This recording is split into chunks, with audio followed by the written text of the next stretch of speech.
It's difficult to argue that the Star Wars franchise is in a stronger position after Disney acquired the fantasy space opera IP for a little over $4 billion back in October of 2012. Ever since, Lucasfilm, under the direction of Kathleen Kennedy, has spent billions of dollars of the company's money with the hope of expanding the brand to a wider audience while fulfilling Disney's mandate to provide content for their flagship streaming service, Disney+. Unfortunately, recent projects have struggled to resonate with fans, nor attract much viewership despite their high cost, so much so that, apparently, the company felt it best to provide the notoriously expensive to produce Andor for free on one of their largest streaming competitors, YouTube. Let's talk about the $645 million loss leader here on That Park Plays. Have you heard about this new YouTube show that Disney has put out? It's you wouldn't believe how much it costs.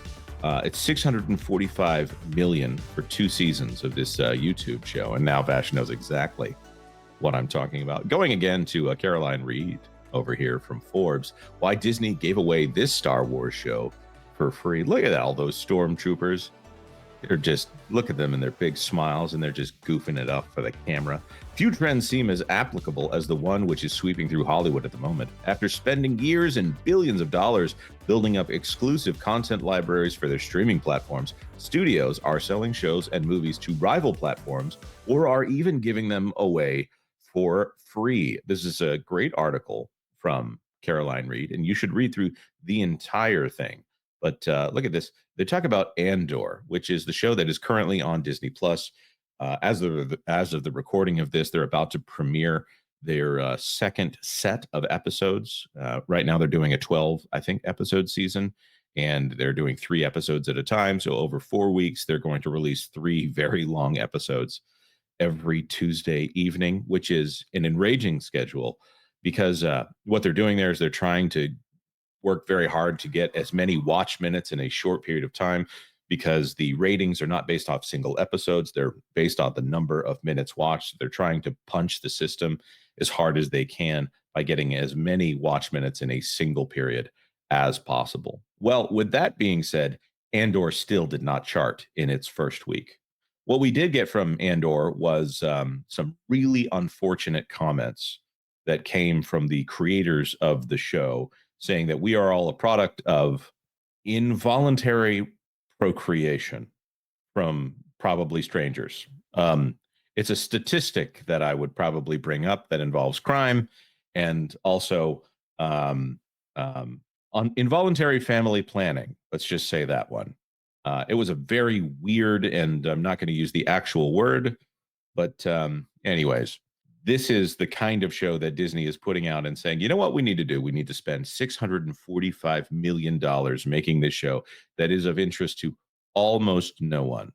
Well, how much is it of interest to almost no one? It was, until shows like Skeleton Crew and The Acolyte, one of the worst viewed shows, as in people watching it. No one watched the show ever until more people lost interest in Disney+. But now it looks like the show is being put on YouTube.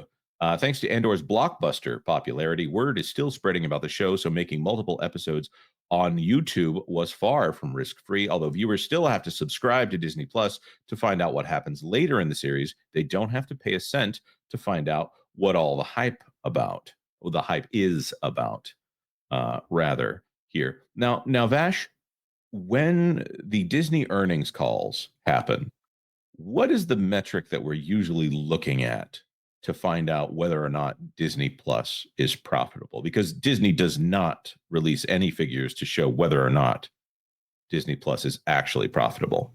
No, they use the metric combined DTC, which incorporates ESPN Plus, Hulu Live, and Disney Plus altogether. Mm-hmm. There's another number that has a funny name to it. Called operating income? Nope. Average revenue per user, otherwise shortened to ARPU. So I'm going to do some quick math here. 645. Let's see.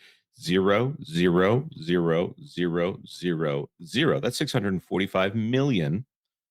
Divided by an average revenue per user of, let's be very generous and say $7. And guess how many people would have to subscribe to Disney Plus for a single month in order to make Andor a good investment? That's interesting. You're probably talking like what? Probably. I'm doing the math in my head right now. All right, You're it's looking at around. like more people than are on Earth, basically. No, 92 million, 92.1 million, which, that's fine if everybody were actually paying that much for Disney Plus, or were interested in Disney Plus, but that's really not the thing that we're talking about here. And they also have to subscribe and stay subscribed. That's also not the only thing that's on Disney Plus. Disney Plus is a what? Oh, 1, 2, 3, 4, 5, 6, 7, 8, 9. At a 10 or 11 figure loss right now for the company, and they're talking about picking up a few $100 million a quarter at this point, while they still have to put stuff on it. It's a credit card that they've been swiping for years here. So because they cannot get people to watch Andor, they're thinking that it's probably an exposure issue, or maybe it's a Disney Plus issue because people are not interested in watching it on Disney Plus. I noticed that Thunderbolts, they put a Thunderbolt special look on Disney Plus. I thought, oh, okay, here you go. And then I looked over at Hulu. They also released the same thing over there because people do actually watch Hulu because they have to log into Hulu to watch shows that they actually want to watch that were made before Bob Iger acquired the companies that made them. This is the thing when it comes down to it. Um, I don't know if Andor is actually a good show. I've heard that it's a good show, but the more people that are watching it, the more that I'm hearing, guys, it's actually really boring. Also, it's offensive to a portion of the audience who doesn't think that involuntary procreation is appropriate for Star Wars. And the lady specifically says he tried to, and then they use the actual word for it in the show. So I don't know, especially because, if we were to say that word on this YouTube channel, YouTube would punish us. I don't know if they'll get to the point where they will use that word, but I don't think YouTube would punish Disney for using that same word. It's amazing. Just a theory, though. Vash, do you think that putting Andor on YouTube is a good use of company funds, or is going to work for Disney to get people watching Andor? I I don't think so. I mean, you can put this on another platform all you want. I don't know if that will amount to one more Disney Plus subscriber, or even I mean, if you collect the ad revenue from it, I'm not sure that it will ever make up for that $645 million investment that they made in 2 seasons of the show. By the way, folks, that's from like 2023, I want to say. So anything that they invested in season 2 after that fact is, well, that's even more money thrown at the show. Now I'll go ahead and put this up on screen for just a second right here because, well, the allegories, they get worse as time goes on. I know the Pro Show is going to have a little bit more to say about this specific aspect of this very controversial show coming up after hours. But it's just, this is a complete exercise in futility, if I'm being honest. And here's the other thing, Jonas. If they had just produced these shows, even at the budgets that they had allotted for them, and just simply released them on other platforms without the back-end infrastructure of Disney Plus or Hulu or the acquisitions or anything else, maybe then financially this all makes sense. Because, I mean, if you have a show like Andor on Netflix, it probably gets way more viewership than anything on Disney Plus. So again, it's you're throwing good money after bad. And now you've done that to such an extent that you have to literally throw good money out with having it be on YouTube. That's where we're at right now. And it's very unfortunate. Yeah, and speaking of the headline, I think if he had the mustache of the person that they are trying to say that he is, I think the show would be more popular, actually. Uh, here's the funny thing.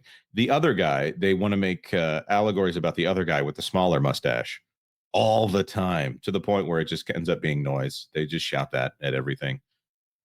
This one right here, I think they like this guy more, even though I think he, I see a lot of videos online talking about body count. It's usually not talking about that kind of thing. This guy, the one that they're referencing, has a higher body count than the other guy. So it's a little worrisome that they seem to have the most unwell people in society. And I mean this from a mental health standpoint. I worry about the mental health of California. I think they need to import in some like Midwestern, like some older Midwestern nonsense kind of like no nonsense kind of therapists into California and just have them work it out for the state there. I don't know what's wrong with them out there. Putting Andor on YouTube, good job. Great. Whatever. I think they need to write down this show as a tax write-off for the show and get back the tax liability off of the $645 million that they've spent on it. It's worse than Rings of Power at this point, because Rings of Power, I still hear from some people who have no familiarity with Tolkien that they like the show. No accounting for taste on that one, though.